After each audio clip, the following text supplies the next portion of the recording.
할렐루야. 할렐루야. 주님을 찬양합니다. 우리 저기 홍 권사님이 할렐루야 그러니까 손을 탁 들고 할렐루야 하셨어요.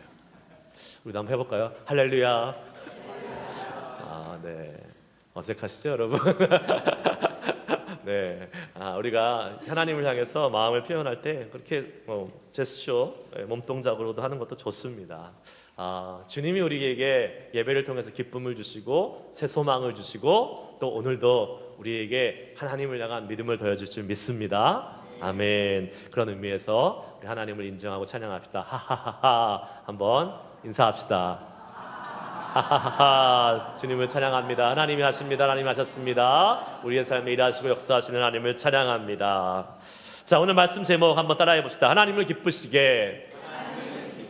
하나님을 기쁘시게 하자라는 뜻입니다. 하나님을 기쁘시게 첫 번째 시간, 아마 다음 주에 한 번 더 이 본문을 가지고 말씀 나누려고 합니다. 여러분, 요새 여러분을 기쁘시게 하는 일은 무엇입니까? 여러분이 기쁜 일이 뭡니까? 목사님, 기쁜 일은 고사하고 그냥 문제만 없었으면 좋겠어요. 골치 아픈 일만 없었으면 좋겠어요.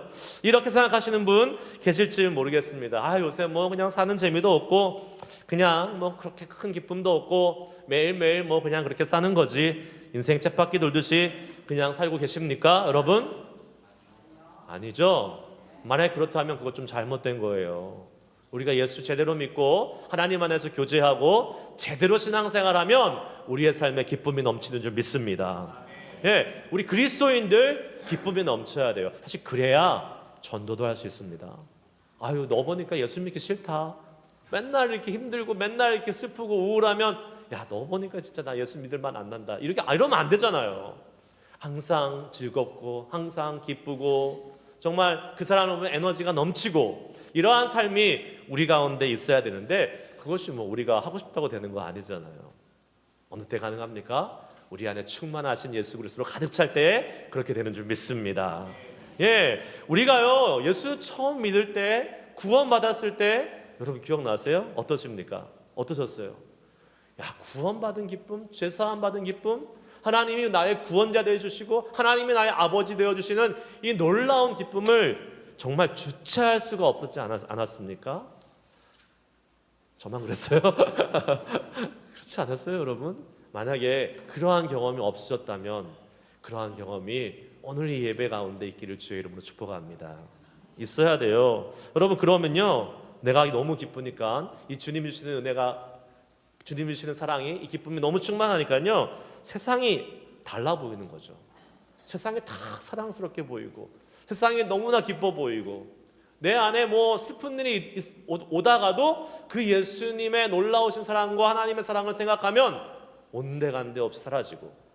그래서요 정말 진짜 예배를 잘 드리는 사람은요 아무리 우리가 힘든 일, 슬픈 일, 어려운 일 가지고 이 자리에 왔다 할지라도 이곳에서 하나님께서 그 모든 것을 다시 주님의 기쁨으로 바꿔주시는 경험을 하고 가는 사람이 되어야 될 줄 믿습니다.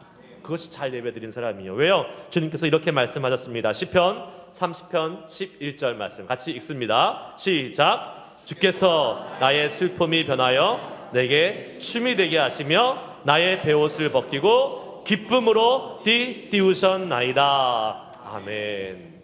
이 다윗의 고백이 우리의 고백이 되어야 될 줄 믿습니다. 아멘. 자, 그런 의미에서 다시 한번 오늘 우리에게 기쁨을 주시는 그 하나님을 믿고 인정하며 그 하나님이 그렇게 하실 겁니다, 그렇게 하셨습니다 라고 선언하는 의미에서 하하하 한 번 더 인사하시겠습니다. 하하하. 하나님이 하십니다. 하나님이 하셨습니다. 할렐루야. 아멘. 자, 우리는 예배를 드릴 때 하나님이 주시는 기쁨을 사모도 하고 또 받기를 원합니다. 그러나 사실 그거보다 더 중요한 게 있습니다. 그것은 뭐냐면 우리에게 기쁨을 주시는 그 하나님의 기쁨이 우리가 되어드리는 것이에요. 우리가 하나님의 기쁨이 되는 것이 정말 중요합니다. 그래서 바울 사도는 에베소 교인에게 이렇게 권면했어요. 에베소서 5장 10절 말씀 같이 읽습니다. 시작. 주를 기쁘시게 할 것이 무엇인가 시험하여 보라. 아멘. 이게 시험하러 보라라는 말이 좀 어감이 좀 그렇죠. 영어로 보면 좀 더 클리어합니다. To discern what is pleasing to the Lord. 하나님, 주님을 기쁘시게 할 것이 무엇인지 분별하라. 고민하고 생각하고 분별해서 그러한 삶을 살라라고 바울이 이것이 얼마나 중요하면 이렇게 성경에 기록하며 권면하고 있는지 모르겠습니다. 여러분, 그러면 우리는 어떻게 주님을 기쁘시게 할 수 있을까요? 주님을 기쁘시게 하는 게 뭐가 있어요? 예배 드리는 거 주님 기뻐하시죠. 오늘 여러분 주님을 기뻐하신 자리에 나온 줄 믿습니다. 개인적인 신앙의 자리에서, 개인적인 신앙의 훈련에서 말씀을 읽고 또 성경 말씀 생활하는 것, 기도 생활하는 것, 이거 하나님이 기뻐하시는 일입니다. 세상에 나가서 그리스도의 사랑을 나타내고 정말 선한 영향력을 끼치는 거 하나님이 기뻐하시는 일입니다. 성경에서 분명히 콕 집어서 기뻐하신다는 것이 또 하나 있어요. 뭡니까? 믿음이 없이는 기쁘시게 못하나니. 하나님께 나아가는 자는 반드시 그가 계신 것과 그가 자기를 찾는 자에게 상 주시는 이심을 믿어야 할지니라. 믿음도 하나님을 기쁘시게 하는 것이라고 성경은 기록하고 있습니다. 이렇게 많은 것이 하나님을 기쁘시게 하지만 하나님을 가장 기쁘시게 하는 것 한 가지가 있습니다. 그것은 부인할 수 없는 진리예요. 바로 무엇입니까? 영원히 구원받는 것입니다. 하나님이 가장 그 다른 모든 것보다 가장 월등하게 압도적으로 하나님이 기뻐하시는 것은 잃어버린 영혼을 구원하여 하나님의 자녀로 삼아주는 것, 삼으시는 것, 그 일이 벌어지는 것, 그것을 하나님이 정말 기뻐하십니다. 왜 그럴까요? 그 영혼을 위해서 예수 그리스도가 십자가에서 목숨을 내어주시면서 돌아가셨기 때문에 그렇습니다. 여러분, 한 영혼이 천하보다 귀하다, 그러한 말 많이 들어보셨죠? 하나님께서 이 천하보다 귀한 한 영혼이 주님 앞으로 돌아오는 것을 얼마나 기뻐하시는지 몰라요. 그래서 이런 찬양도 있잖아요. 여러분 기억나실지 모르겠지만, 하나님 기뻐 춤추시리 잃어버린 영혼 돌아올 때에, 하나님 기뻐 노래하시리 잃어버린 영혼 돌아올 때에. 잘 모르시나 봐요. 그래서 이 선곡을 좀 잘해야 되는데, 찬송가 같은 거 했어야 되는데 네, 이런 찬양이 있습니다. 옛날 찬양이에요. 네. 그 하나님이 기뻐하시는 영혼 구원, 다른 말로 하면 복음을 전파하고 전도하는 것, 하나님이 정말 기뻐하십니다. 믿으십니까? 아멘. 그렇죠. 그런데 어떤 분들은 전도하고 복음을 전파하는 것을 생각하면 좀 소극적이거나 아니면 또 어그레시브하게 부정적으로 생각하시는 분도 간혹 계신 것 같습니다. 교회가 이렇게 많은데 뭐 굳이 또 전도해야 되나? 믿는 사람들 이만큼 생겼으면 됐지. 그리고 믿는 사람들, 이미 믿은 사람들이나 잘 훈련시켜서 그 사람들 이렇게 잘 살게 하는 게 더 중요하지 않나? 이렇게 전도에 대해서 좀 이러한 견해를 갖고 계신 분도 있을 수 있습니다. 하지만 여러분, 분명한 사실은 뭡니까? 하나님이 저와 여러분을 부르신 이유는, 그리고 우리 교회를 이 자리에 세우시고 존재하게 하신 이유는 세상에 예수 모르는 단 한 사람이 있을 때까지, 그 사람이 전도받고 영혼 구원받을 때까지임을 믿으시기 바랍니다. 세상에 예수 모르는 사람이 한 사람도 없어질 때까지 우리는 이 땅을 주의 사명, 복음을 전하는 사명을 가지고 살아가야 되는 사람인 것입니다. 그래서요, 우리 교회가, 우리 개인들 한 사람 한 사람이 전도하는 것을 쉬지 말아야 됩니다. 왜요? 다시 말씀드립니다. 예수를 모르고 세상에서 예수 믿지 않고 살아가는 그 한 사람 한 사람을 위해서 우리 예수님께서 십자가에서 죽으셨기 때문에 그래요. 오늘은 그 하나님이 기뻐하시는 영혼 구원, 전도에 대해서 한번 말씀을 나눠보기 원합니다. 한번 따라해 봅시다. 하나님의 마음을 헤아림으로 하나님을 기쁘시게 할 수 있습니다. 여러분, 사랑은 아래에서 위로 올라가는 겁니까? 위에서 아래로 내려가는 겁니까? 네, 위에서 아래로 내려가는 거예요. 사랑은 그래서 무슨 사랑? 내리사랑이라고 얘기하잖아요. 그래서 자식은요, 절대로 부모의 마음을 헤아리긴 하지만 또 완전히 헤아릴 수는 없습니다. 부모가 훨씬 더 많이 자식의 마음을 헤아리는 것이죠. 특별히 아들은 더합니다. 아들 가지신 분 절망적이겠지만 어쩔 수 없어요. 현실이에요. 딸 가지신 분들이 요새는 좀 부러워요. 아들은요 자기 생각밖에 안 해요. 그냥 결혼하면 아들들, 남자분들 자기 와이프, 자식 생각밖에 안 합니다. 부모님 생각하지만 많이 안 하는 것 같아요. 그런데 딸은 좀 다르더라고요. 딸은 부모님 옆에서 챙겨주고 그래서 하여튼 뭐 잘 해드린 것 같아요. 그리고 딸은 또 특히 엄마 같은 경우는 같이 친구처럼 나이 들어간다고 그러잖아요. 아들은 그거 쉽지 않은 것 같아요. 그래서 저는 아들 셋이 있는 저는 좀 절망적입니다. 그런데 그래도 희망이 있더라고요. 간혹 가뭄에 콩나듯이 간혹 저의 마음을 이렇게 헤아릴 때가 있어요. 저희 아들들이 요새 제 둘째가 이제 고3 한국어로 하면 고3은 12학년이잖아요. 그러니까 이제 대학이 다 결정되고 대학 갈 준비하고 있어요. 그런데 이제 몇 군데 어플라이해서 몇 군데에서 이제 어드미션을 받았습니다. 근데 이제 이 아이가 학교를 결정하는데 멀리 안 가겠다 그러는 거예요. 제가 볼 때는 먼 학교가 더 좋은 학교예요. 멀리 있는 학교가 더 좋은 학교인데 안 가고 그냥 여기 산호세 로컬에서 다니겠다고 그래요. 그래서 참 특이한 애다. 보통은 이제 부모를 떠나려고 막 했었는데 여기 있다고 하는 거예요. 그래서 근데 뭐 여러 가지 이유가 있죠. 그런데 그 중에 한 이유가 나중에 이제 이렇게 이제 다른 사람을 통해서 들었어요. 근데 이제 EMS니까 영어부에서 얘기하는 걸 들었는데 이렇게 얘기했대요. 그 영어부에 있는 제 지체들에게 내가 집에 좀 있으면서 동생 라이드를 좀 해줘야 될 것 같고 그 다음에 우리 그 막내가 얘는 엄마 아빠 말 잘 안 들으니까 내가 좀 잡아야 될 것 같아. 내가 좀 집에 있으면서 좀 컨트롤 좀 해줘야 될 것 같아. 그런 말을 했다는 거 아닙니까? 야, 이게 제가 그렇게 했었으면 좋겠다라는 그 마음을 제가 갖고 있었는데 제가 얘기하기도 전에 제 마음을 헤아려주는 이 기특한 아들놈이 생겨난 것이에요. 네. 그러면서 아주 폭탄 선언을 했습니다. 내가 내 동생을 스탠포드에 보낼 거야. 엄마 아빠가 나를 도와주지 못했기 때문에 나는 못 갔지만 내가 하면 우리 동생 스탠포드 갈 수 있어. 그래가지고 지금 열심히 달달 볶고 있습니다. 기대하십시오. 4년 뒤에 우리 교회에서 스탠포드 가는 학생이 나올지도 모릅니다. 뭐 안 가도 괜찮아요. 괜찮아요. 그냥 그러한 마음을 갖고 있다는 게 좀 부모 입장에서 제가 알게 되니까 기특한 거예요. 기쁘죠. 그래도 부모의 마음을 헤아리고 있는 아들이 있다는 게 고맙고 대견하고 그렇더라고요. 여러분, 우리는 하나님의 자녀입니다. 아멘. 그러면 하나님의 마음을 좀 헤아려 드리고 이해하면서 살아간다면 우리 하나님이 우리를 어떻게 생각하실까요? 대견해 하시고 기쁘게 생각할 줄 믿습니다. 오늘 읽은 본문 말씀을 한번 자세히 보면요, 하나님이 어떠한 마음을 갖고 계신지 그 하나님의 마음을 우리가 좀 헤아려 볼 수 있어요.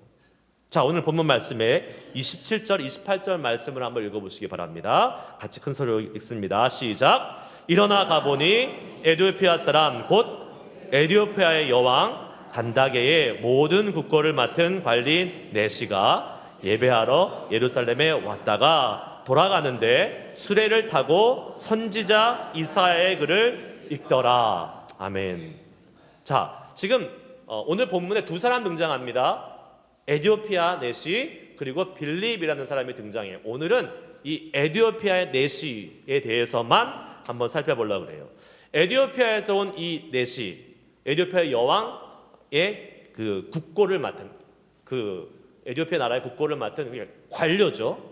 관료인 이 네시가 어디에 왔어요 지금? 예루살렘에 왔어요. 예루살렘에 뭐 하러 왔다 그랬어요? 예배하러 왔다 그랬습니다.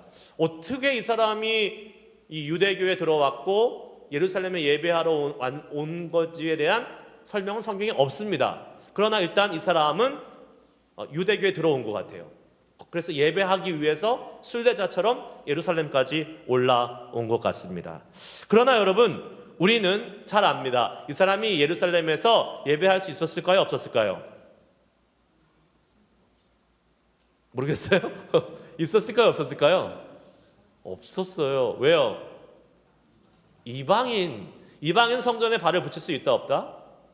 성전에 못 들어갑니다. 이방인 성전에 못 들어가요. 그래서 근데 이 사람이 그냥 이방인입니까? 내시잖아요. 내시는 육체적으로 결함이 있는 사람이잖아요. 못 들어갑니다. 또 그냥 또 내시로 끝납니까? 이 사람은 뭡니까? 인종이 지금 무슨 인종일까요? 흑인입니다. 에티오피아에서 온 흑인이에요. 그러니까 아랍 사람들, 이 유대인들 사이에서 딱 갖다 놓으면 튀어요, 안 튀어요? 튑니다. 그러니까 완전히 역차별 받을 수 있는 가능성이 높았겠죠. 그러니까 뭐 아랍 사람이면 유대인 사이에 이렇게 묻어가지고 갈 수도 있겠지만 그것조차도 안 되는 사람이에요.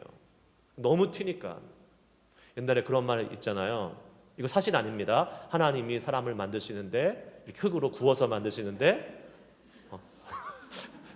백인은 너무 빨리 빼서 하얗고 흑인은 너무 많이 잘못 이렇게 너무 많이 오버쿡 해가지고 까맣고 제일 잘 만들어진 인종이 적당하게 구워진 인종이 황인종이다. 누가 만들어낸 얘기일까요? 황인종이. 네, 그 말. 그러니까 그냥 웃으면서 들으시면 됩니다. 그런데 여러분 이 외모 때문에 지금 그리고 출신과 신분 때문에 이 에티오피아 내시는 들어가요, 못 들어가요? 못 들어가요. 환영받지 못하고 거절당할 것이 분명했습니다. 예루살렘에 예배하러 기대하러 왔는데 오히려 어떠한 마음으로 갈까요? 기분 상하고 마음이 불편하고 그런 괜히 왔다 싶은 실망으로 가득 찬 상태로 아마 집으로 지금 가고 있을 것입니다. 자, 여러분, 교회는 사람을 절대로 외모로 차별하는 곳이 되어서는 안 됩니다. 네. 요새요, 우리도 모르게 교회의 문턱을 우리가 많이 높여놓은 것 같아요. 우리도 모르게. 왜요? 좀 거룩해지고 교회 와.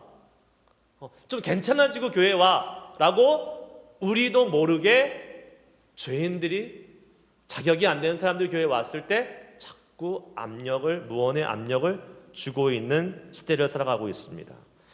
여러분 당장 생각해 보십시오. 여러분 옆에 와서 담배 냄새 풀풀 풍기는 사람이 옆에 와서 탁 앉았다고 생각해 보세요. 여러분 어떠실 것 같아요? 웰컴, 잘 오셨어요 이럴 것 같아요? 쉽지 않겠죠? 교회 오는데 왜 이렇게 담배 냄새, 좀 교회 오기 전에는 담배 좀 안 피고 와야지, 향수 좀 뿌리고 와야지, 이렇게 술 마시고 왔어요. 어젯밤에 과음을 했는지 아직 술 냄새가 막 풍겨요. 그런 사람이 와서 옆에 탁 앉았어요. 형제의 모습 속에 보이는 하나님의 형상 아름다워라 하실 수 있겠어요, 여러분? 쉽지 않죠. 어려울 거예요. 그나마 그건 참죠. 근데 진짜 홈리스들이 왔다고 생각해 보세요. 홈리스는 못 참습니다. 냄새 때문에 엄청 역겨운 냄새가 나는데 이런 사람이 오면 여러분 진짜 웰컴할 수 있겠어요? 쉽지 않습니다. 여러분 그것이 지금 바로 이 시대의 교회의 모습입니다. 근데 예수님이 뭐라고 말씀하셨어요? 누가복음 5장 32절 말씀 한번 읽겠습니다. 시작. 내가 의인을 부르러 온 것이 아니요 죄인을 불러 회개시키러 왔노라. 아멘. 교회는 의인이 오는 것이 아니라 누가 오는 것이에요? 죄인이 오는 것이에요. 담배 피는 사람이 올 수 있어야 돼요? 안 올 수 있어야 돼요? 올 수 있어야 돼요. 술 냄새가 나도 올 수 있어야 돼요? 안 와야 돼요? 올 수 있어야 돼요. 냄새 나고 역겨운 홈리스도 올 수 있어야 돼요. 교회는 그런 곳이 돼야 됩니다. 담배 피는 사람들이 와야 되는 곳이 교회예요. 술고래가 와야 되는 곳이 교회예요. 거룩한 사람들이 너무 거룩하게 있으니까 교회가 지금 세상으로부터 더 분리되고 격리되는 것 같습니다. 여러분 그런 사람들이 와서 예수 그리스도로 변화돼야 될 곳이 교회인 줄 믿습니다. 제가 오래전에 이제 부목사로 사역할 때 함께 성경 공부하던 한 형제님이 있었어요. 그분이 술을 너무 좋아해요. 성경 공부는 열심히 해요. 네, 술을 너무 좋아해요. 근데 얼마나 술을 좋아하는지 가끔 성경 공부할 때도 술 냄새가 납니다. 저녁 시간인데 어떻게 술을 먹고 온 건지 술 냄새가 나요. 그런데 그분이 저에게 이렇게 고백해요. 목사님, 제가 산호세 좀 유명합니다. 산호세 술집이라는 술집은 다 가봤습니다. 그리고 아마 산호세 술 마신다는 사람은 저랑 안 마셔본 사람이 없을 겁니다. 그래서 저랑 잘 알아요. 그러면서 가끔은 술 먹고 저한테 전화합니다. 여러분, 술 취한 사람이 전화하면 말이 끝날까요? 안 끝날까요? 안 끝나요. 1시간이건 2시간이건 계속 들어줘야 돼요. 그런데 이 형제님이 이제 그렇게 하면서 예수님을 영접했고 세례를 받게 됐습니다. 이제 제가 예전에 있던 데는 이제 사역하는 침례라 그러죠. 침례교회는 침례라 그러는데 침례식 하는데 침례는 이제 물속에 풍덩 담그잖아요. 근데 이 형제님이 이렇게 고백하는 거예요. 목사님, 저는 도저히 안 되겠어요. 아무래도 저는 죄가 너무 많아서 과거가 너무 화려해서 물속에 담글 때 오래 푹 담궈주세요. 숨이 딱 끊어지기 전에 꺼내주세요. 이렇게 하는 거예요. 물론 제가 그때 부목사니까 제가 집례를 안 했지만 제 담임 목사님께 특별히 부탁했습니다. 목사님, 저 형제는 많이 담궈주세요. 그래서 진짜 근데 여러분, 저는 그게 은혜라고 생각해요. 자기의 죄를 깨닫고 자기가 주님 앞에서 새로워지기를 소망하고 예수 그리스도로 변화되려고 노력하는 그 모습, 그것이 교회가 되어야 됩니다. 당신 술 끊고 교회 와. 그러면 이 사람은 변화될 기회조차 없었던 것 아니겠습니까? 여러분, 저는 우리 교회가 그러한 우리 모든 사람들, 죄인들이 특별히 많이 와서 죄인임을 깨닫고 예수 그리스도의 구원과 구원의 은혜의 감격이 넘쳐나는 교회가 되기를 소망합니다. 그렇게 되어야 됩니다. 그게 첫 번째 대지였어요. 뭡니까? 하나님은 죄인들에게 지대한 관심이 있으신 거예요. 두 번째, 한번 따라해 볼까요? 하나님은 영적인 막힘을 뚫어주십니다. 그런데 여러분, 에디오피아의 내시가 지금 외모로, 출신 성분으로, 여러 가지 자기의 상황으로 지금 차별받고 제대로 예배 못 드리고 가는 그거보다 사실은 이 에디오피아 내시가 더 힘들고 어려운 문제가 있었습니다. 그게 뭐냐? 바로 영적인 답답함이었습니다. 영적인 막힘이 있었어요. 어떤 막힘입니까? 하나님의 말씀을 읽어도 깨닫지 못해. 이해가 안 돼요. 읽기는 읽는데 무슨 말인지 몰라요. 그러니까 얼마나 답답하겠어요. 오늘 본문은 그가 집으로 돌아가는 길에 이사야 선지자의 글을 읽었다라고 표현하고 있습니다. 한번 볼까요? 그 이사야 선지자 읽었던 내용이 어떤 내용입니까? 32절, 33절 말씀 같이 읽습니다. 시작. 읽는 성경 구절은 이것이니 일렀으되 그가 도살자에게로 가는 양과 같이 끌려갔고 털 깎는 자 앞에 있는 어린 양이 조용함과 같이 그의 입을 열지 아니하였도다. 그가 굴욕을 당할 때에 공정한 재판도 받지 못하였으니 누가 그의 세대를 말하리요? 그의 생명이 땅에서 하였거늘. 아멘. 이사야 선지자가 지금 기록한 말씀, 수백 년 전에 기록한 말씀, 누구에 관한 말씀이에요? 예수님에 관한 예언의 말씀이에요. 우리는 알잖아요. 여러분 아니까 얼마나 다행이고 감사한 일이에요. 그러나 이 에디오피아 내시는 말씀에 대한 사모함도 있었고 예배에 대한 사모함도 있는 사람이었는데 이거를 아무리 읽어도 이 글이 누구를 이야기하는지 도대체 무슨 내용인지를 전혀 알지 못했습니다. 그러니 얼마나 답답하겠어요? 여러분 글을 읽는데 글이 안 들어오면 얼마나 답답해요. 영어 미국 오래 사셨지만 영어가 좀 힘드신 분들은 읽기는 읽지만 그 내용이 안 들어올 때 얼마나 답답합니까 우리가? 그런데 여러분 그래서 이 사람의 답답함을 이렇게 표현했잖아요. 31절 읽습니다. 시작. 대답하되 지도해 주는 사람이 없으니 어찌 깨달을 수 있느냐 하고 깨달음이 없었다고 해요. 우리가 성경을 읽어도요 글자로 문자로 읽으면요 사실은 답답한 겁니다. 깨달음이 없어요. 감동이 없어요. 왜 그럴까요? 답은 간단합니다. 내 안에 말씀이신 예수 그리스도가 없기 때문에 그렇습니다. 내 안에 말씀이신 예수 그리스도가 계시잖아요. 그러면 하나님의 말씀 그 자체, 그 말씀과 예수 그리스도는 동일한 것인데 그 예수 그리스도가 내 안에 계시면 하나님의 말씀을 읽어도요 그 말씀을 이해하고 깨닫게 되는 은혜가 생겨나는 것이죠. 내가 예수 믿지 않고 구원받지 않았으면요, 아무리 성경을 읽어도 깨달을 수 없는 것입니다. 그러면 어떻게 돼요? 영적으로 꽉 막혀서 답답할 수밖에 없는 거예요. 네시가 갖고 있었던 더 큰 문제는 바로 이것이었습니다. 그는 지금 네시가 예수 그리스도를 영접했을까요? 안 했을까요? 지금 이 상황에서 안 했어요. 예수가 누군지도 모르고 있어요. 깨달음이 없다고 얘기하고 있지 않습니까? 여러분, 우리 안에 예수님이 안 계시면 우리가 예배를 드려도 답답할 수밖에 없는 거예요. 성경을 읽어도 깨달아질 수 없는 겁니다. 성경은 영적인 하나님의 말씀이에요. 내가 예수 믿고 구원받지 않으면 성경을 아무리 읽어도 깨달을 수 없는 거예요. 영적으로 꽉 막혀가지고 답답할 수밖에 없는 것입니다. 네시가 갖고 있는 가장 큰 문제는 바로 이것이었어요. 말씀을 이제 마치려고 합니다. 여러분, 오늘도 어쩌면 지금도 이런 네시와 같은 답답한 영적인 상태로 이 자리에 와서 앉아 계신 분이 계실 수 있습니다. 어떻게 해서 아는 지인과 친구와 가족에 의해서 교회에 나왔어요. 감사한 일이죠.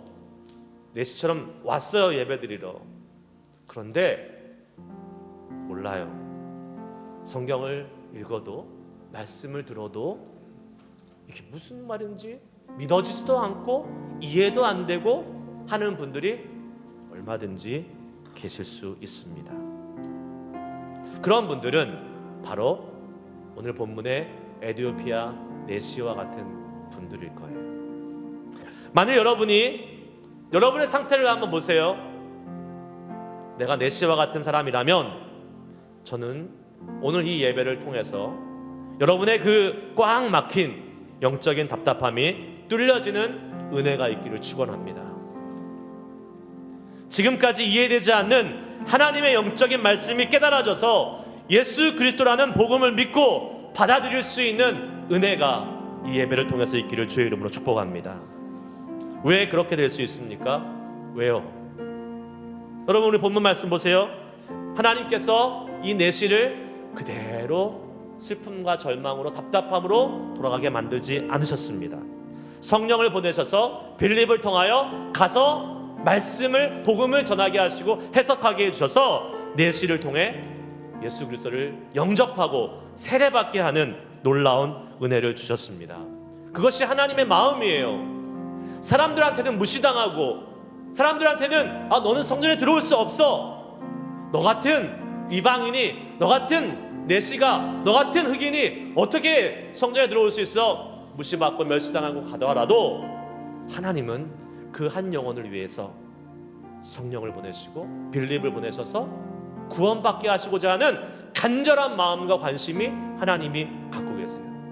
그것이 비단 네시뿐만 아니라 우리 여러분 한 사람 한 사람에게 하나님이 갖고 계신 마음인 줄 믿습니다. 여러분, 답답해하지 마시기 바랍니다. 실망하지 마시기 바랍니다.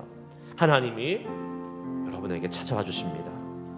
직접 오시기도 하시고 사람을 보내시기도 하십니다. 아니, 오늘 이 말씀을 통해서, 설교자인 저를 통해서 여러분에게 하나님이 하시는 말씀일 수도 있습니다. 하나님은, 여러분 구원에 확신이 없으신 분 계세요? 예수님을 못 믿겠는 분이 계세요? 하나님은 반드시 여러분을 믿게 하셔서 구원하실 것입니다. 그러니 오늘 그 하나님의 초청에 반응하시길 바랍니다. 마음의 문을 열고 예수님을 여러분의 구세주로, 이 네시가 그랬던 것처럼 여러분도 예수 그리스도를 여러분의 구주로 받아들이시길 바랍니다. 예수님이 여러분 안에 들어오시면 성경이 깨달아질 거예요. 설교 말씀이 믿어질 거예요. 우리가 하는 말들이, 하나님을 증거하고 하나님을 간증하는 말들이 무슨 말인지를 더 깊이 있게 알게 될 것입니다. 또한 어떤 분들은요, 복음을 깨닫고 예수님을 믿어 구원을 받았지만 그 구원의 감격이 사라진 채 그냥 아무 의미 없이, 아무 생각 없이 오늘도 그냥 습관적으로 나와서 이 예배 자리에 있는 분도 계실 수 있을 것입니다. 저는 그러한 분들도 다른 의미의 영적인 답답함이 있는 분이라고 생각이 됩니다. 구원은 받았죠. 천국은 가죠. 지난주에 말씀드렸습니다. 하지만 그것이 전부 다가 아니라 그랬어요. 우리가 이 땅을 살아가는데 예배하는 기쁨과 감격을 누리지 못하고 그냥 이 자리에 왔다 간다면 우리도 내시와 같은 사람일 수 있어요. 영적으로 답답함이 있으신 분 계십니까?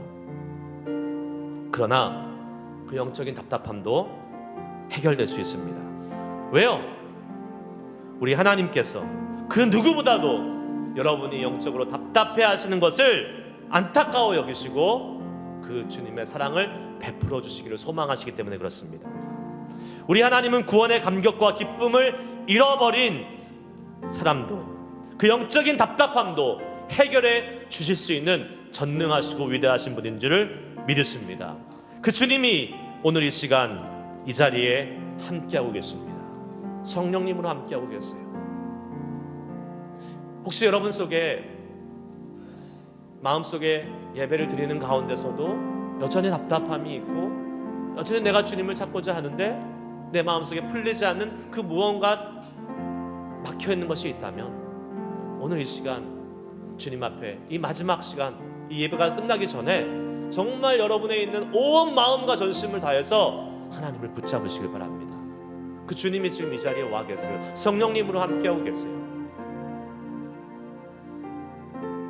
어렵게 예루살렘까지 왔는데 성전에 들어가지도 못하고 사람들은 자신을 내시라고 흑인이라고 차별하고 무시하는 이 현실적인 어려움 속에서 게다가 성경마저 깨닫지 못하는 구원의 진리를 깨닫지 못하는 이 비참한 내시를 우리 하나님은 어떻게 하셨습니까? 구원하시기 위해서 찾아가시고 복음의 진리를 깨닫게 하시고 빌립을 통해서 알게 하시고 결국은 오늘 본문 말씀 마지막에 내시가 어떻게 갔다고 기록하고 있습니까? 기쁘게 집으로 갔다라고 기록하고 있습니다. 기쁘게. 그것이 하나님의 마음이에요. 우리가 슬픔 가운데 어려움 가운데 마음의 힘든 가운데 주님 앞에 나왔다 할지라도 오늘도 저와 여러분 한 사람 한 사람을 주님의 기쁨으로 충만하게 채워서 집으로 돌아가게 하실 것을 믿습니다. 그것이 우리 하나님의 마음이에요. 여기 여러분들 복음을 이미 깨닫고 구원받으신 분들 이 예배를 통해서 기쁨을 누리고 계신 분들도 계시죠. 감격해 하시고 그 하나님의 은혜가 충만하신 분들 계실 것입니다. 그런데 기억하셔야 될 것이 있어요.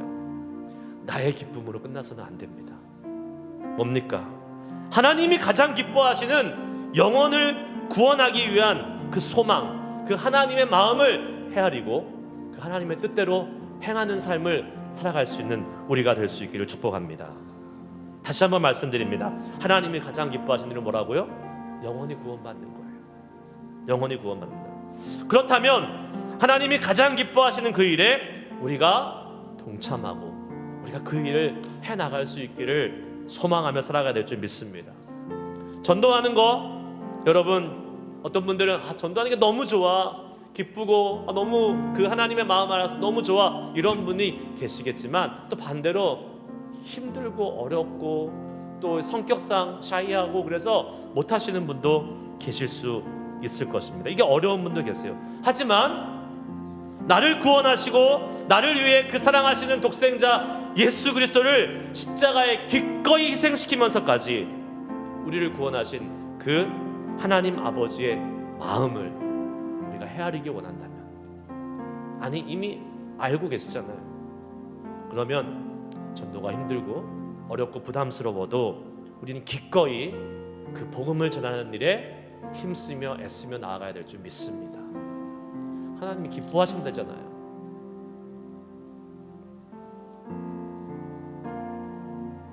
하나님의 기쁨으로 끝나는 게 아니에요. 오늘 본문 말씀 내시가 돌아갈 때에 기쁨이 충만해서 갔다고 기록하고 있습니다. 전도해 보세요. 그 영혼이 예수 그리스도를 영접하는 걸 보세요. 그 세상의 어떠한 기쁨보다 가장 큰 기쁨의 순간을 여러분 누리실 수 있을 것입니다. 다른 것으로 기쁨을 채우지 말고 하나님의 기쁨, 그 기쁨이 곧 나의 기쁨이 되어서 주의 복음을 때를 얻든지 못 얻든지 말씀을 전하면서 계속 우리의 삶에서 경험해가는 그 은혜가 있기를 주의 이름으로 축복합니다. 저는 여러분께 이렇게 말씀드리고 싶어요. 여러분, 지금 나의 생명책에 기록해놓고 기도하고 계시는 영혼들이 있잖아요. 이번 한 주 정말 조금 더 진지하고 더 간절하게 그 영혼들을 위해서 기도해 보시기 바랍니다. 그리고 우리가 살아가는 삶에 있어서 그 복음을 전할 수 있는 기회들을 계속 만들어 갈 수 있길 바라요. 하나님이 그렇게 하는 자에게 함께 하시고 기회를 주시고 은혜를 베풀어 줄 것을 믿습니다.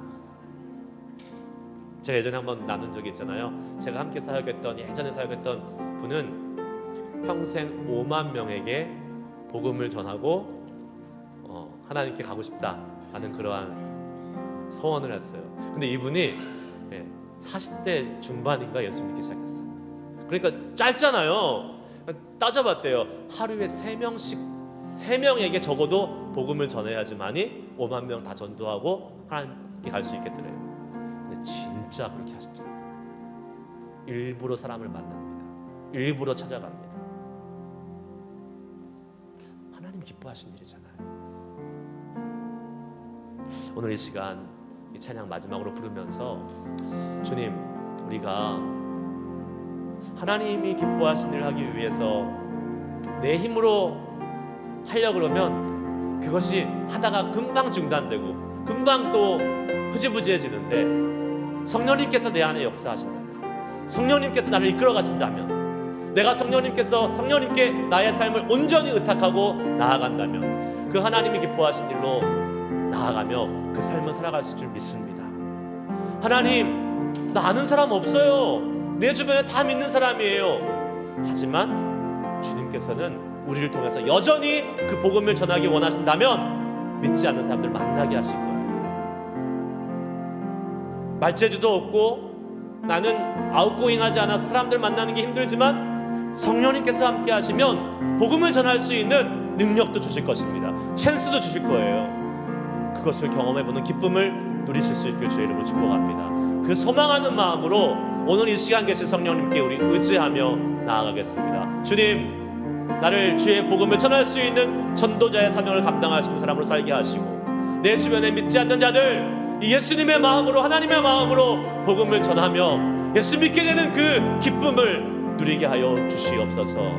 성령님 의지합니다. 성령님 따라가겠습니다. 순종하겠습니다. 그 마음으로 한번 찬양하고 기도하도록 하겠습니다.